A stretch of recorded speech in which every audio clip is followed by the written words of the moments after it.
these are tires, these are wheels.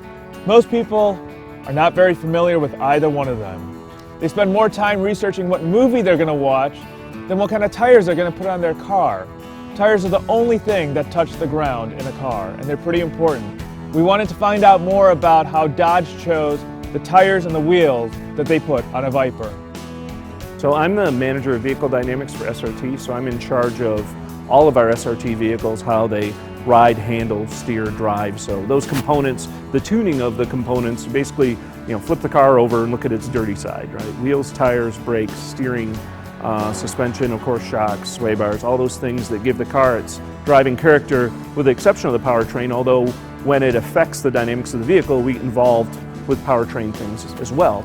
Well, the Viper's always had the 6 on 4.5 bolt circle because the original 92 Viper had used a lot of Dakota parts in the suspension. And the V8 Dakota four-wheel drive, which is where the wheel bearings came from, which one of the control arms came from the V8, or the two-wheel drive Dakota, we use Dakota bearings. And other cars use it though. There's a Cadillac, original Cadillac CTSV had 6 lugs. There's Nissan Pathfinder has 6 lugs. So it's not that uncommon because it's the most common circle. It's 4.5 inch or 114.3 millimeters. Every Mustang, tons of cars have 5 on 4.5 or 6 on 4.5. And that was a debate, when we were doing the 2013 car, should we go to a 5 lug? And I actually fought to keep it 6 lug because customers like to update and backdate wheels. You can backdate as long as you can fit it over the brakes for track days. And we do have a lot of customers with older Vipers now putting on the Gen 5 wheel and tire package.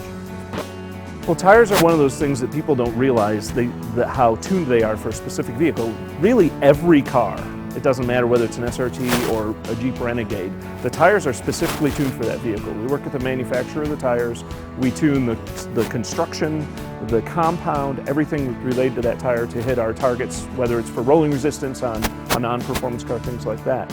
And it's one of those things you got to get done early because tires affect it so much. And actually dealing with the aftermarket, it's a complete crapshoot what you put in the car. You don't know what you're getting until you test it. And so, in the case of the Gen 5 car, we of course work very closely with Pirelli. Tires get sourced very early and we get the tires done earlier so that we can tune the rest of the car around them. But for instance, we have a different compound front and rear. We have completely different constructions front and rears to make the tires work together. Of course, we've got these big tires on the back. It's not hard to get grip out of those, so we're always fighting to get grip out of the front, to get the front of the car to have more authority. And if you look at the generations of the Vipers, you see the front track getting wider and wider and wider so that it has a more dominant effect on the handling of the vehicle. Now you know what makes the Viper's tires and wheels unique. We'll see you next time on the Viper video series.